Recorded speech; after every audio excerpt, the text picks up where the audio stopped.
Good afternoon to everybody. So today we will discuss one very common but widely used approach to data analytics. It is called the statistical methods. So after knowing what exactly your data, then okay, this study is meaningful. So in the last two lectures, we have learned about exactly how our data can be stored, can be represented, can be defined. Now today we'll start about the discussion on statistics on that data. And you know, this discussion is a lengthy discussion, so it is not possible to conclude in 1 hour class or so. It will take around 5 hours continuous discussion. So today we'll just begin the initial, right, a quick tour to the statistics, and then in coming few days we will be able to discuss the other parts. So today we will discuss the basic concept so far the statistics is concerned, and towards the statistical approaches, the two things is very important. One is called summarization, or more precisely it is called data summarization. There are again many tasks involved. So measurement of location, or it is called the central tendency, and then measurement of dispersion. There are few other methods also known, possibly you know, for example, percentile measures. And then I will quickly touch about the graphical summarization. So let's start about the introduction to the statistics. I can start this with an example so that you can understand the concept better. And with this discussion, I also will introduce some terminology for which you should be aware about.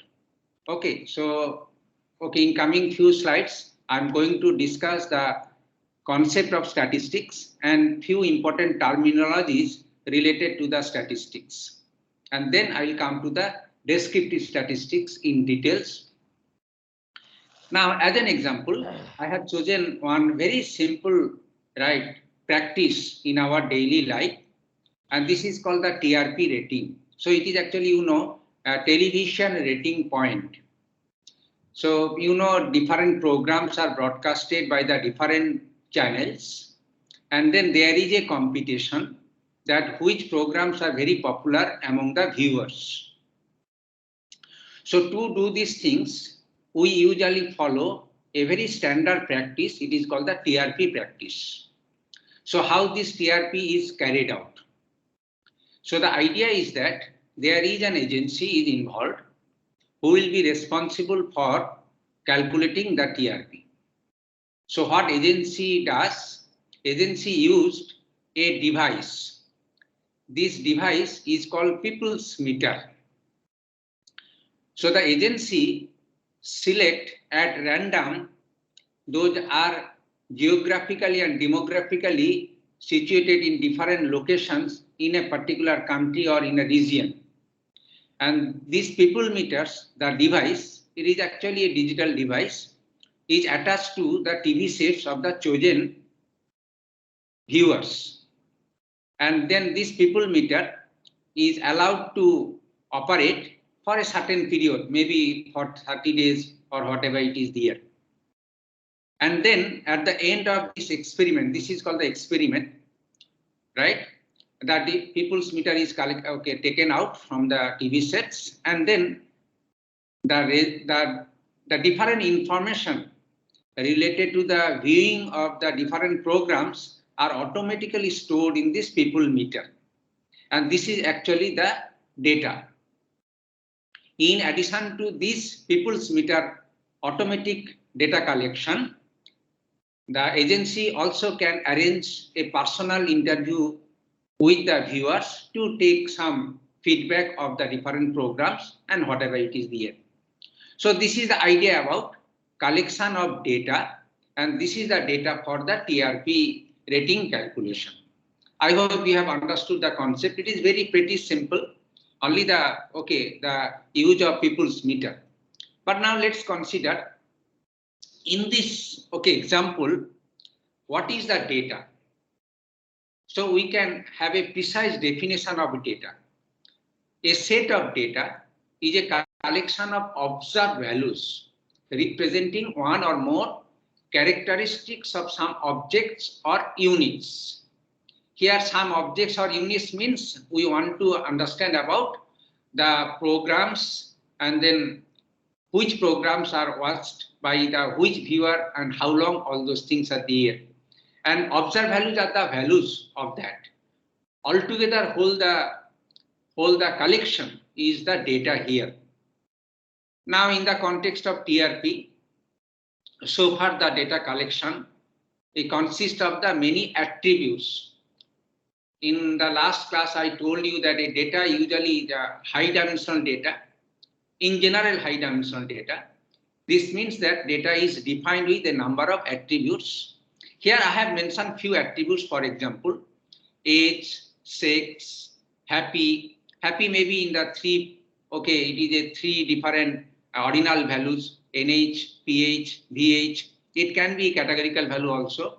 And then TV hours, the average number of hours a respondent watched the TV during a day or whatever it is there. And then also in addition, it also records which programs is watched by the viewer, and so many things are there. So here one TV, we can say that one viewer, although there are maybe many family members are watching, but anyway, this is actually the one point agenda. So these are the different informations the people meter will collect automatically without bothering the TV viewers. And then the happiness of the program and everything, usually it is extrapolated by personal interview, whatever it is there. So data will be augmented. So some data is automatically collected, some data is augmented based on some other means of collection, whatever it is there. So this is your data. Now all this data, as you know, we can store collecting the different people's meters deployed in a different, what is called with the different TV sets. We can have a very large set of data, right? And the number of data, if it is increased, then your statistics will be more accurate, we can say. So in a very simple form, in a layman view, a data will look like this, which is shown there in the table form. Each viewer is identified by a unique number. For example, here for a viewer number is 55. The age is 34. Sex is female. Then happiness is very high. TV hours is 5, like this. And then again, I don't want to discuss that which data is of hot type, nominal, categorical, or interval, all these things that possibly you will be able to categorize them easily from your previous learning. So here, this is the whole tables is actually a data. A data set is composed of information from a set of units, from the different, representing the different facts. Information from a unit is known as an observation. Okay, an observation consists of one or more piece of information about a unit. These are called variables. Age is a variable, sex is a variable, happy is a variable, TV hours is variable. That means actually attributes. And each variable has its own value. That means every attribute is defined by some range of values or domain of values. Okay, so this is actually your data. I hope you are able to clearly define what sort of data that needs to be used so far the statistics is concerned. Now I'll come to the concept of statistics. Now so far the statistics is concerned, first term which is very popular and it is important, it is called the population. A population is a data set which represents the entire entities of interest. Here, what is the entities of interest? Our interest is to rating the channels or programs popularity. And then you see here population. What is the population? Your population is not that 1,000 people who are the viewers who have been selected at random. This is not your population. Your population is the entire country's people who are watching TV programs. It may be in a particular region also. It may be even in the whole worldwide also. As you can understand, so population, in fact, is very large.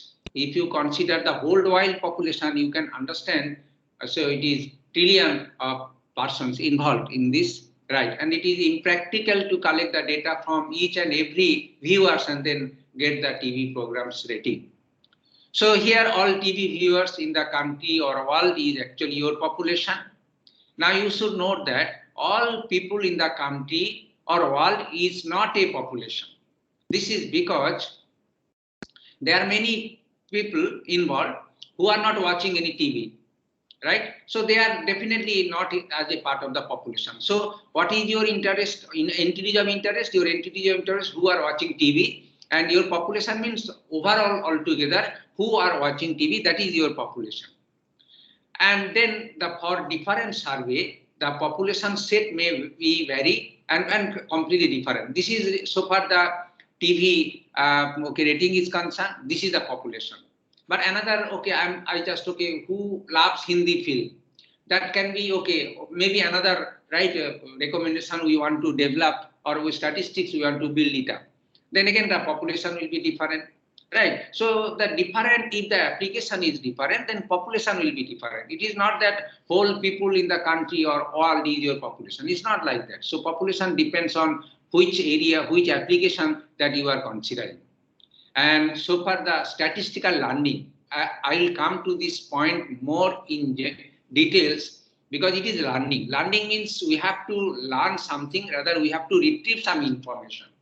And those information, if we learn statistically, then it is called the statistical learning. And nowadays, you know, different form of learning like machine learning, artificial learning, or neural learning, deep learning, so many things are there. So statistical learning is also one sort of learning from a given set of data, how we can retrieve information.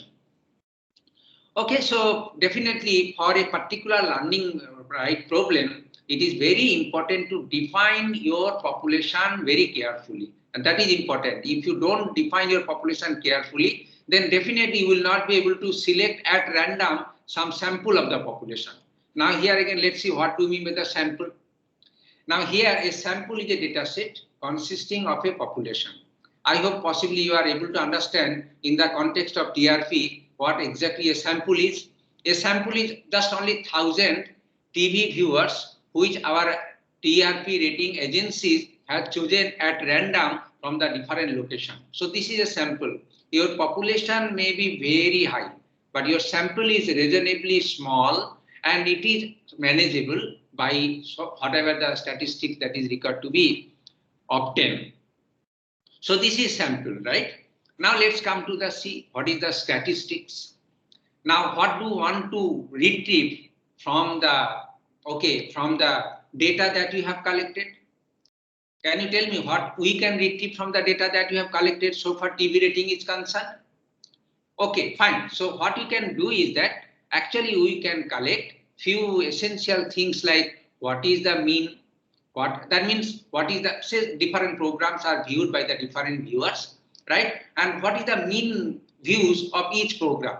And this will give enough information that, in order to learn about which is the popularity of which program. Okay, so mean is actually a statistical measures. So it is a statistics. Like mean, there may be many other statistics involved, like variance, standard deviation, median, mode, so many things are there. So far the information that needs to be learned actually to calculate this one. Now here the idea is that what is the statistical inference? Now learning, okay, that's fine. We can, from the sample we can learn about the mean, whatever the value, right? But statistical inference, the idea is that from this sample mean, can you infer something about the entire population? That means if suppose sample mean says that mean view of a particular program is say 3 hours. Now is the fact that this 3 hours is also the mean of the entire population? Now definitely you cannot tell it confidently, but if you follow certain procedure, some data analytic activities, then possibly you will be able to tell it confidently that okay, it is yes or no, whatever it is there. So it is exactly like this, right? So in the context of TRP, therefore, statistical inference implies what is the overall frequency of the various level of happiness. For example, I am telling you many instances that you can infer so far from the TRP statistics of the TRP data. Is there a relationship between the age of a viewer and his or her general happiness? Is there a relationship between the age of the viewer and the number of TV hours they watched? So these are the different statistics, or we can say the statistical inference that we can obtain from the data that you have. And that is actually the procedure so far the statistics is concerned. I hope you have understood about what exactly the statistics is concerned. Now we are going to discuss about one very simple form of the statistics. It is called the descriptive statistics.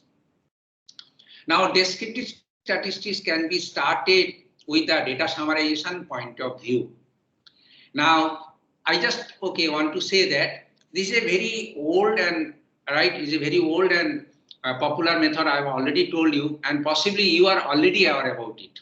So the things that we are going to discuss, maybe today and tomorrow also, all those things are commonly known to you.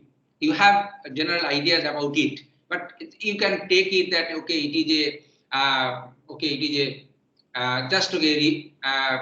we can say it is a repetition, the repetition of your previous studies, so that you can understand or you can correlate your already the learned concept with this data statistics. Now here, data summarization can be classified into two broad categories. One is called measurement of location and another is called measurement of dispersion. So let's start first with the measures of location. Measure of location is also alternatively called measurement of central tendency. So actually we are talking about some measures, and these measures related to data summarization. What is the objective? Objective is that if you have a very large set of data, in your floppy or pen drive or in your hard drive, you have collected the data from a population, and then it is huge. Now, if this kind of huge data it is given to your boss, who is a manager of a firm or a financial agency, can he or she can contour something about it? Possibly he or she will not be able to get any idea. So data summarization will tell you what exactly the summary of the data. That means, instead of going to the entire data one by one, so just it is a idea about representation of the fact that this whole set of data gives you. So this is the idea about data summarization. So you can understand. So those are the decision maker, they hardly bother about raw data. They bother about only processed data. So data summarization is nothing but some sort of precise processing, we can say, specific processing. Now, so far this data summarization is concerned, there are few popular measures are known. They are called mean measures, median measures, mode measures, mid-range measures. So as it is M, so M measures it is called. Now again, all these measures, mean, median, mode or mid-range, there are many more measures also, but these are very popular, right? And these measures can be again classified into three broad ways. That means in whatever the different ways that we shall be able to calculate mean or median or mode. So the three different ways by which we can calculate all these data measurement measures are called distributive measures, algebraic measures, and holistic measures. Now let us learn what do you mean by the distributive measures. Sure. Distributive measure, it is an operation. Also, it is called a function. You know what exactly a function. If you know C programming, possibly you can write a function. What a function does? A function takes some input as an argument and it processes something according to some logic or procedure or activity, and then it return a value, right? It return a value. So this is a function, or you can say it is an operation. So a distributive measure, it is an operation that can be computed given a set of data, and if your data set is very large, then these distributive measures suggest that you partition the data into smaller subsets and then compute the measures for each subset. and then merge the results obtained from each subset and get the original result for the entire sets. As you know, for example, quick sort, right? If you have to sort very large set of data, so we usually partition the data into two smaller parts, and then repeatedly we can do it. So it is actually a distributive measure. Now some operations which can be done in a distributive way are like finding the summing.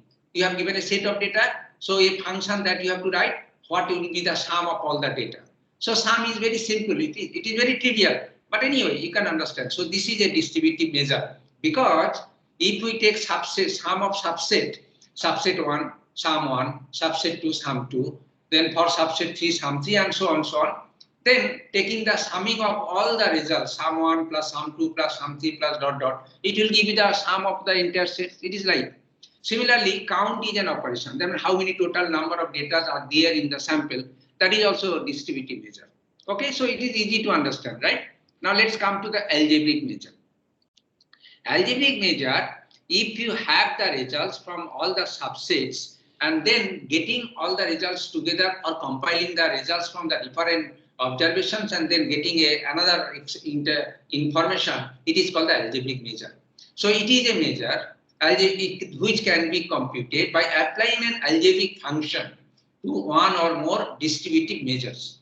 Here, for example, in order to calculate, say, average, that is the mean, right? We usually take the calculation of sum, which can be again obtained by means of distributive measure. Again, we have already learned then count, which also can be obtained from the distributive measure. Then taking these two measures, if we have some algebraic operation, here algebraic operation sum divided by count, you can understand, right? So it gives you another information, average, mean. So it is an example of algebraic measures. Now let's come to the holistic measure. So holistic measure implies that you cannot do any calculation until you have given the entire data set as a whole.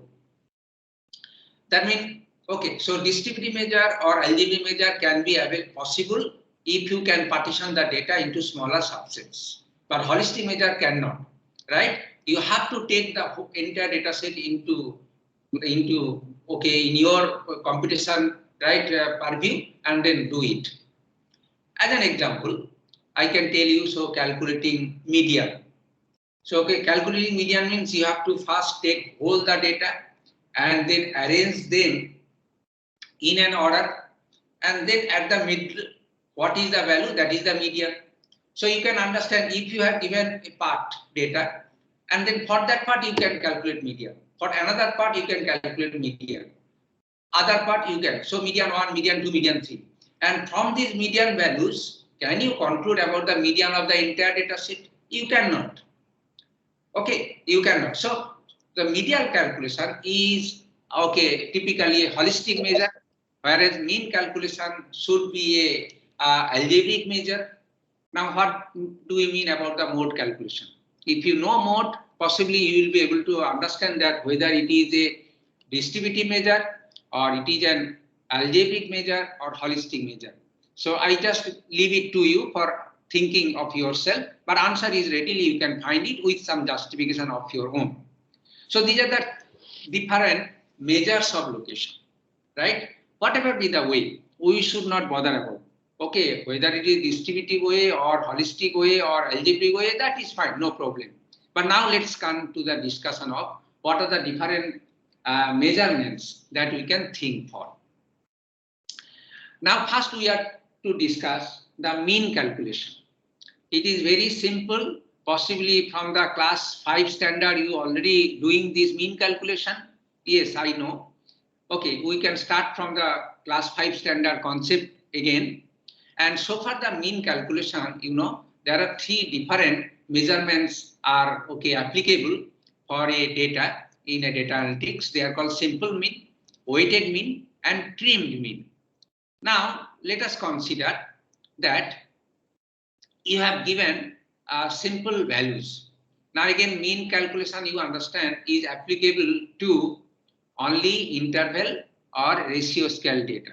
You cannot calculate to other qualitative data, right, or categorical data. It is applicable to only quantitative data.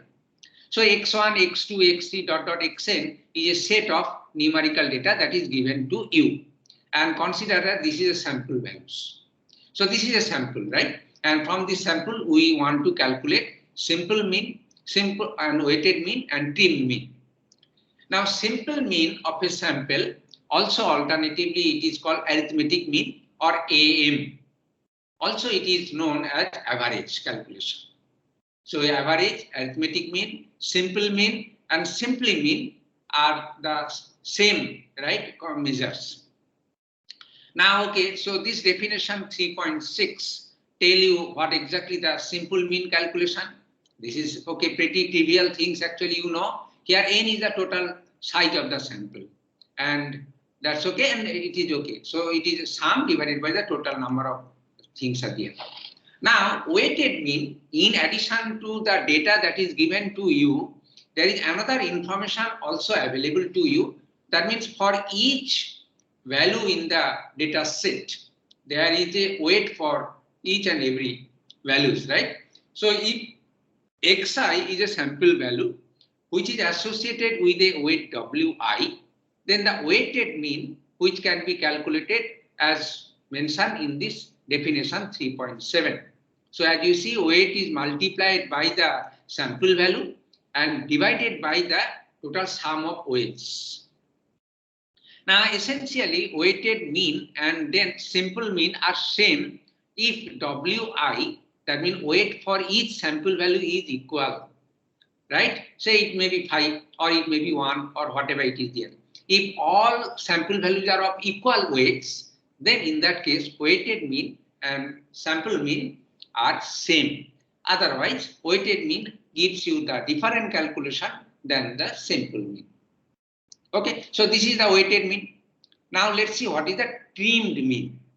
Now trimmed mean is also a very important mean calculation which is there in the field of data analytics. Why it is so important? This is because the sample that you have collected, there may be many noise involved. Okay, when operator is entering data to store in a computer, by mistake, instead of 5, he entered 500, or instead of, right, some other value, okay, so it is 500, he entered maybe 0. So this kind of noise is possible. Now this noise may be due to the capturing device which is faulty, or maybe due to the operator error, or many other reasons. Such a noise is called outlier. So if there are outliers in a sample, outliers are usually abnormal values. That is also called extreme values. Then definitely, you know, so presence of these abstract value or abnormal values highly influence your mean calculation. Then how to deal with this situation? So best idea of the situation is that if you know that, okay, your normal range of values are this one, then you can take the data within that normal range of values, and what are the other values which is not within that range, then you can exclude it from your calculation.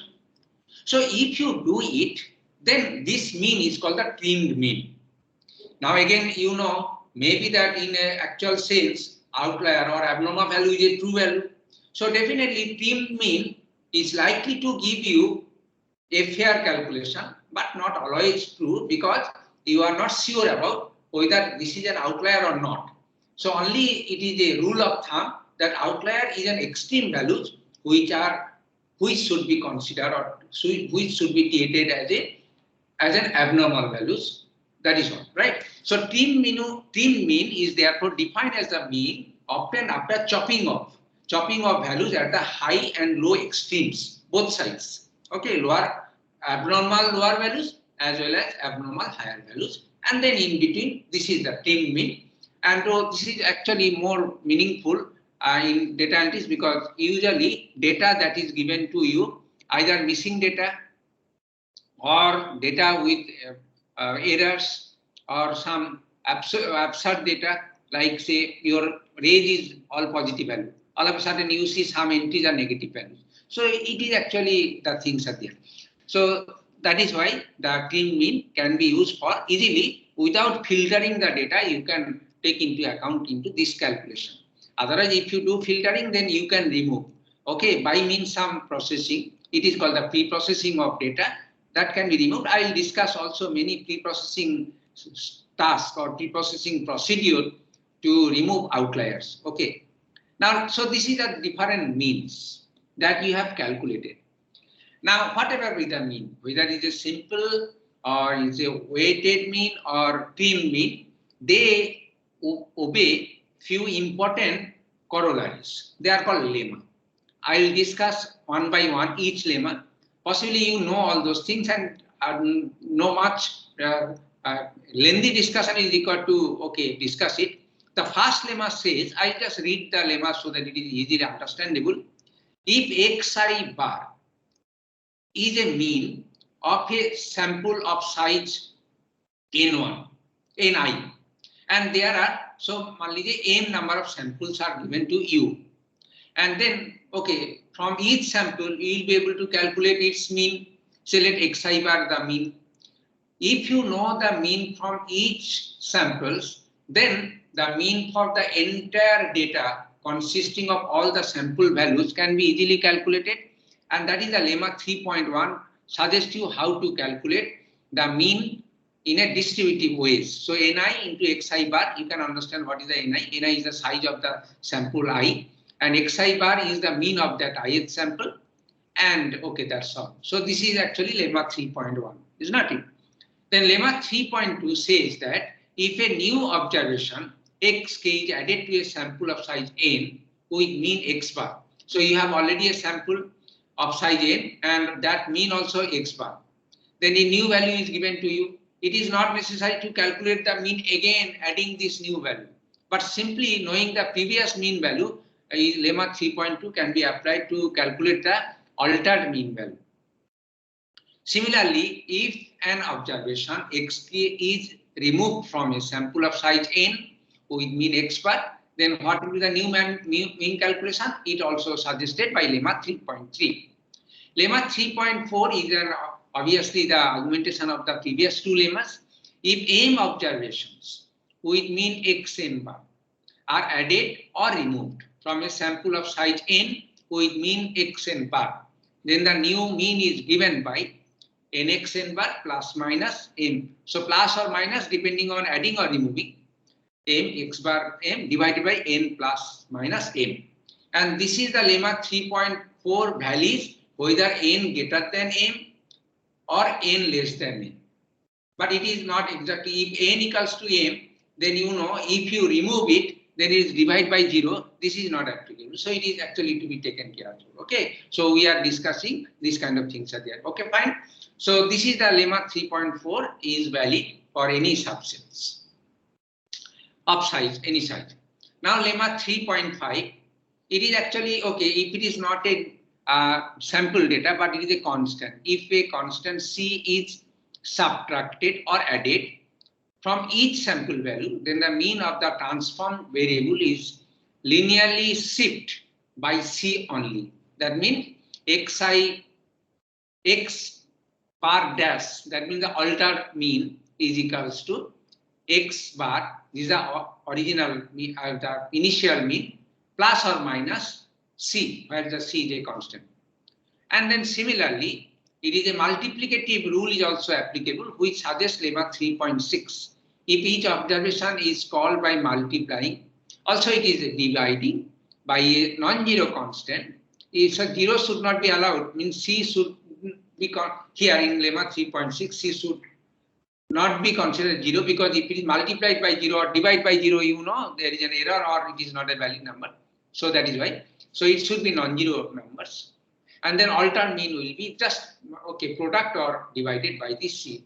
So this is also is how the mean value can shift, whether additively shift or divisively shift, it gives the idea, or multiplicatively shift, it gives the idea.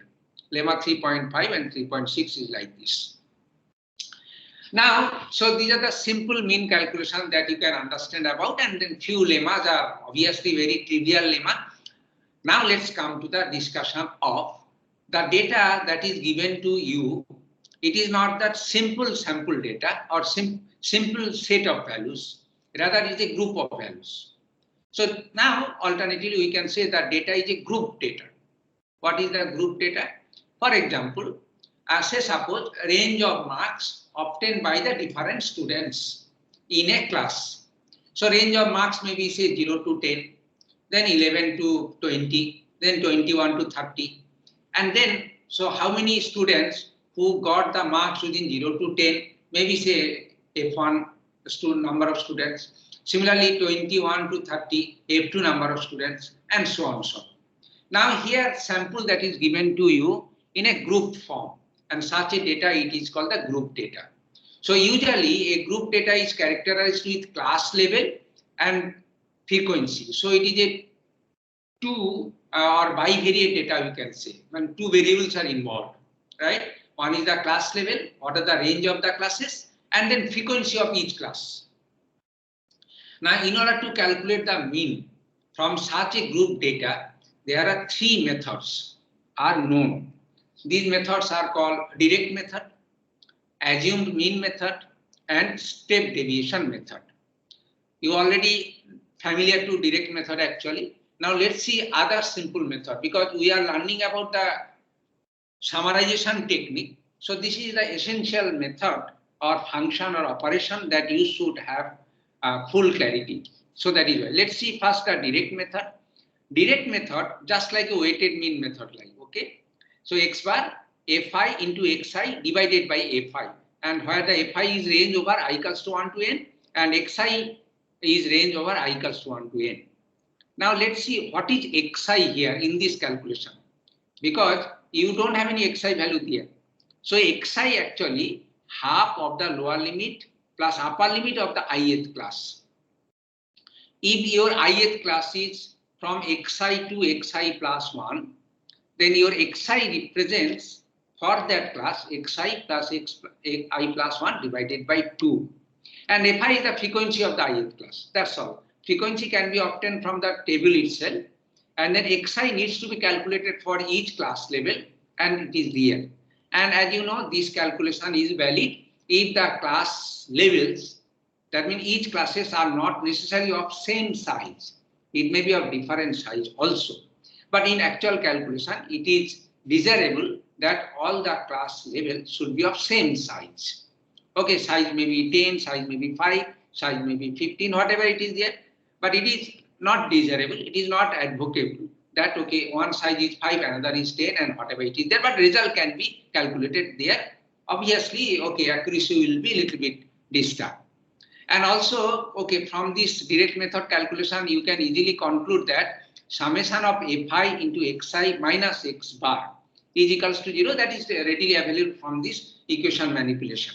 Okay, so this is the direct method which is already known to us, but only in the form of a group data, how it can be modified. Now let's come to the discussion of assumed mean method. It is the one method which we usually prefer it. And in this method, as you see, the calculation is like, it first assumed a mean, let it be A. Now, how a mean can be assumed? It is usually a value xi, which is equals to xi plus 1 by 2, and it is chosen that class which is at the middle of the groups. You can, it is not exactly at the middle, but nearly middle.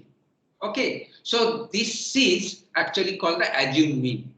So this xi is the assumed mean, we can say, right?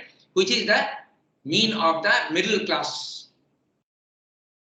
And then di can be calculated for each class level. That is quite possible. So di equals to a minus xi, where xi is the average of the class level for each I. Then you have already frequency of each class level. So this formula, therefore, a plus I equals to 1 to n fi into di. For each class level, di can be calculated and then divided by the summation of I equals to 1 to n fi. Okay, you can take some data of your own and then calculate it, and then you can get it, and this is there. So this is the assumed mean method, and then finally the step deviation method. X bar equals to a plus in the numerator, as you see, I equals to 1 to n fi into ey. And in the denominator, I equals to 1 to n fi. So denominator remains same in all calculations, right? But here again, it is multiplied by h. Now let us see what is a, h and ui. A is assumed mean, which is the same as it is the middle class, right? Class at the middle, and then taking the average of the upper values and lower values of the class level, right? And then H is the class size. So actually, if you take all groups, all classes are of equal size, then class size is okay for any class xi plus 1 minus xi. But if it is okay different class, then it's instead of h, it should be hi. So it will multiply by hi to this. And ui, it is actually xi minus a divided by h. Now this is the one formula. It is actually okay derived based of statistical calculation, and it will be interesting to note that you can calculate the mean either using direct method or assumed mean method or step deviation method, but they will lead to the similar calculation. Sometimes maybe with some fluctuation, but they are more or less same. So that also you can verify. I don't want to give much example to that because it is a simpler discussion. You just test yourself whether all mean method that we have discussed giving the same result or not. Now here again we want to discuss few deflection here. So sometimes the class level that is given to you in your group data can be inclusive class or exclusive class. Now, example of an exclusive class is shown here. If the class level 10 to 19, which is the one level, next level 20 to 29, and you see there is no similar values in between the two. In contrast, if I say 10 to 20 and 20 to 30, and 30 to 40 and 40 to 50, then this is an example of it is called the inclusive classes. So the data, if it is given in the form of exclusive classes, then calculation a little bit will be different. But again, if it is inclusive classes, the previous calculation you can hold good. But the best idea is that if the data that is given to you, I mean group data, and if it is defined with exclusive classes, best idea to convert into the inclusive classes. How this can be converted? It is just 10, 19. So you can take 0.5 this side and that side, and this way, for example, 10 to 19 can be converted to 9.5 to 19.5. Similarly, 20 to 29 can be converted to 19.5 to 29.5. It is like this. Okay. Now, so this is actually here. If we see the range that is values from 1, right? Interval is from 1. Then okay, half of the interval can be this sides, lower sides as well as other sides. So either subtracting the lower sides and adding the half of the interval to the upper sides, it will convert in the inclusive classes. Okay, so it is again pretty simple, right? Given the data exclusive classes, if we convert in the inclusive classes, then all the previous mean method can be comfortably to be applied. Now I will discuss another idea of finding the mean, which is also very interesting, and usually people from the industry, they ask you if you know this and then you know how it can be done. Now let us take one lesson from it. So it is called the OGIP. OGIP actually also alternatively called cumulative frequency polygon graph, and it is actually one method called the graphical method to find mean calculation. You know, earlier people usually to visualize the data in the form of a graph. So suppose if your data that is available which is in the visual form, and from that data how you can quickly retrieve or quickly infer about the mean calculation. So this OGIP came from this fact, and OGIP actually the idea of this plot, the name is OGIP. It is a very unusual name, as you can see. It is not exactly unusual, and then there is actually the different structure, is architectural structure, which actually is very much popular in the name. They are called arabesque or ogival structure or architecture. And if your graph or plot looks like this ogival architecture, then that is called the ogive structure or ogive architecture. Now let's see how the plot looks like a ogival architecture. Actually, there are two types of ogive plots, and depending on the two types, there are two different ogival architectures are there. One is called the less than ogive plots, and another is called more than ogive plots. Less than ogive plots, it is a plot, as I told you. So plot means there is a x-axis and another is y-axis. So x-axis, along x-axis, the upper class values. Along y-axis, that is the horizontal axis, take the cumulative frequency. I hope you know what exactly the cumulative frequency. That is why this plot is called the cumulative frequency polygon graph. Anyway, if you don't know, you will learn it quickly. So here, the cumulative frequency versus upper class, it is called the less than ogive. On the other hand, cumulative frequency versus lower class, it is called the more than ogive. So two different type of ogive. Now let us consider an example so that you can understand this ogive plot and then the frequency polygon graph or cumulative frequency polygon pattern. Suppose you have given a data related to the marks obtained by 200 students in an examination, and few sample data as I have listed 444, 412 and so on. And also assume that this data that is given to you has a minimum and maximum marks. That means these are the range. So the data, all data will be within the range, both inclusive the minimum and maximum marks. So let's say 410 is the minimum marks obtained by a student and 479 is the maximum marks obtained by a student. And whatever the 200 students marks that is given to you within that range, and also consider for simplicity, it is not okay, it is a limitation that all marks are integer numbers. It can be okay fractional values also, but anyway. So you have given 200 sample data, okay, sample of 200 data. These are the marks, and from this data we are interested to plot ogive, right? Less than ogive as well as more than ogive. Now let's come to the frequency table, or it is called the cumulative frequency table. It can be easily calculated using this idea. So here you see we have given the class level. We usually grouped it, and that group according to your what is the class level that you can think about it.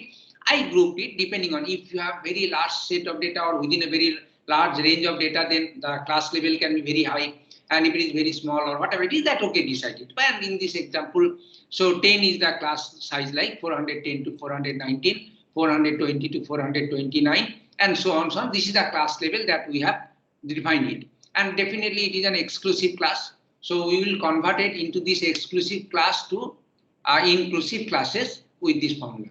So information actually will not violate this way, absolutely the same information. Now from this given set of data, then you can just count how many the marks are obtained within this value, and you calculated it after scanning the entire data set that it is 14, what is called the count. Similarly, 20 counts belong to the marks obtained between 420 to 429 and so on, so on. So these are called simple frequency. So the class level, it is this or this, and this is the frequency. That is the group data in this case. Okay, this is your group data, right? This is your group data. Now here cumulative frequency that can be obtained as it is shown here. What is the idea? So here 14 and 20 is added to get is 34. Similarly 34 and 42 it is added to get it the next 76. It is like this. Okay. So this is the cumulative frequency that can be obtained. So adding the previous frequency to the next frequency, it will give you the cumulative frequency for the next row and so on. And also you can note that if your count is correct, then definitely the last cumulative frequency should be equal to the total number of samples that is given to you. Okay, so it is very simple. The cumulative frequency table can be obtained from the table data, just a simple program that you can write for this. Okay, so this is the table that is required. So here two calculation. If it is exclusive data, then we have to convert in the inclusive, and from there we have to calculate the cumulative frequency for each class from the frequency distribution that is given to you. So this is the cumulative frequency table construction from the given data as I discussed. Now let's see the two curve I told you. One is called the less than ogive and then more ogive, less than ogive or more than ogive, two plots. So let us first consider the less than ogive graph first. This is the second step, right? I'll discuss first less than ogive graph, then next step I'll discuss the more than ogive graph. Okay, so this is what exactly you have in the previous from the previous discussion you have already. Now here from this table we can obtain these kind of things easily. Now let's see this table how it can be obtained. So here upper class to be considered for each class. So here actually this means that less than 419.5. If I ask you how many students who got less than 419.5 marks, so this answer will be 14. If I ask you how many students who got less than 429.5 marks, you can say, so this is the 14 less than 419.5 and this is the 20 who got 429.5, and adding those together, it is actually this number 35. Okay, and so this is actually the cumulative frequency order. Actually, whatever it is there, it is also same, but it is a meaning is like this, right? So cumulative frequency implies this kind of meaning actually that you can think about it. Okay, so this actually can be plotted into this form. Now here you see along this vertical axis, we plot that lower upper class, right? That means that is why it is called the less than graph, and then it is actually the cumulative frequency. And 419.5, this is 14, so this point, and 429, this point is 34, and so on. And if we plot, and then that if we draw each points obtained by this plotting, and a line curve can be obtained, which shown is like this. And this structure actually called the ogival structure. So architecture, it is look like ogival architecture. Okay, when it is just like a curvy line. This curvy line is called the arabesque line. So this is the less than ogive graph. Now again extending the same concept, the more than ogive graph also can be obtained. So this is okay. So this is your input that you have already obtained, and from there, this is actually the intermediate table that you can think in order to have the more than ogive graph. Now here the idea is that more than, right? So how many students who got more than 409.5 marks? So it is actually 200, right? So this is 200. Now how many students who obtained more than 419.5 marks? Actually from 200 you remove this marks, then you will get this one mark. So this is actually, so from this table we will be able to calculate this kind of cumulative frequency. Actually this is the cumulative frequency for the lower class interval. And if we plot along this x-axis, this is the more than point, and then this is the cumulative frequency along this point, then this is the curve that you can obtain it. So this is also another ogival curve. So the two curves it is there. And this graphical representation, if you have a pen and pencil and scale, then pencil and scale, you can have many information quickly from this graph. How many percentage of the students who got the marks more than 100 or these kind of things are there, you can easily obtain it. So just by pencil calculation it is there. So these are simple pencil scale calculation that you can use it. Usually data analytics or accountant follow this one. So this is many information that can be easily retrieved from this graph without calculating or without any computation based on that graph. One very important application which I want to tell about is that how this information is useful to calculate the mean calculation. So what is the idea is that plot the two plots, right, on the same graph, less than and more than ogive on the same graph, which will look like this. So this is actually, as you see, this is it is actually the more than olive and it is less than olive. And then if we plot it, we will get it, this kind of things are there.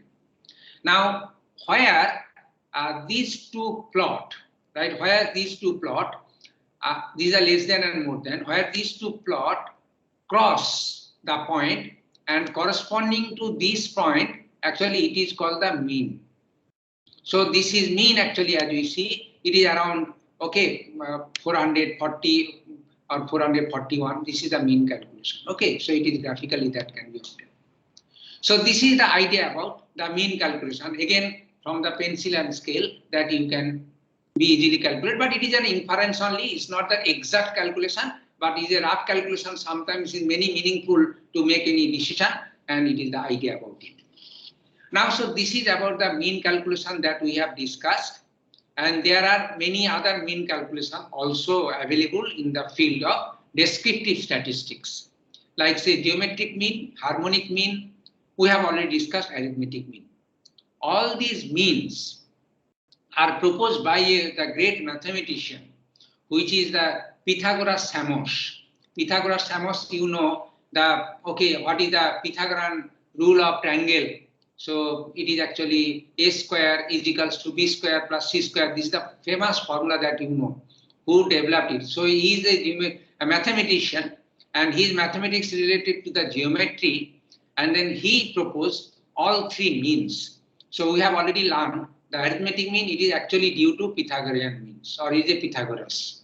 So all these three means in the field of data analytics is called the Pythagorean mean. Anyway, our time, I think, okay, we are almost at the end of the session for today. So we will start the discussion of these Pythagorean means and many more in the next class.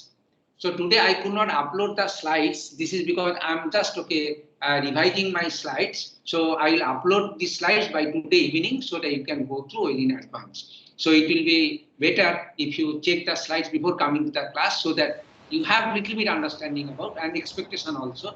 And also if you have any doubt, that also you can get it clarified with me. Okay, thank you very much. If you have any question, I can take few questions. Okay. So please, if you have any question, let me know. If you have any question, please. Sir, Yes, can you hear me? Yes, sure, I can hear you perfectly. So less than ogive and more than ogive, are they mirror image of each other? Are they? Mirror image, like they look the same, yeah, actually. Yeah, that is good. It is yes. If the data is symmetric. Now in the next discussion, I will discuss about what is the symmetric distribution of data.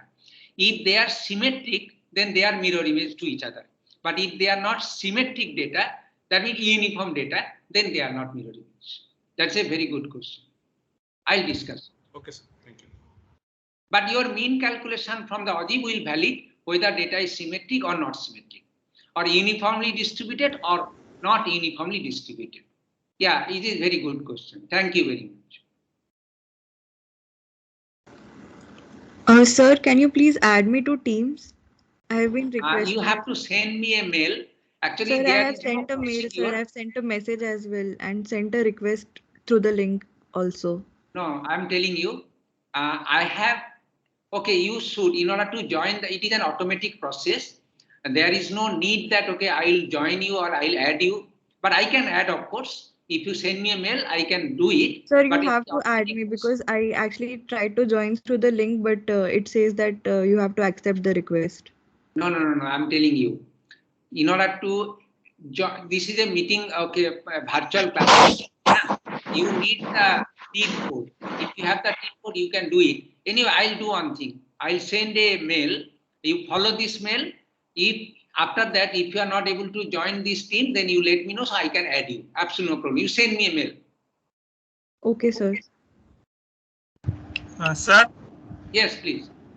Sir, why we are converting exclusive value into inclusive? If we do calculation with the exclusive value, then it will be, what will be happen? Actually, all the methods, what I was discussing, like direct method or direct method is okay, no problem. But other than, okay, direct method is also, that is true. and then other assumed mean method or indirect method. You know, so there is actually class lower value or upper value class, it is required. You understand? And you can check it whether the exclusive class and inclusive class, all the calculation valid for the two different group data or not. And that is why it is there. All the methods actually valid for the inclusive data class. Okay, sir. Thank you. So that is why we have to convert it. Sir. Sure. Yes, please. Sir, I have a doubt from the previous class in the data cube model.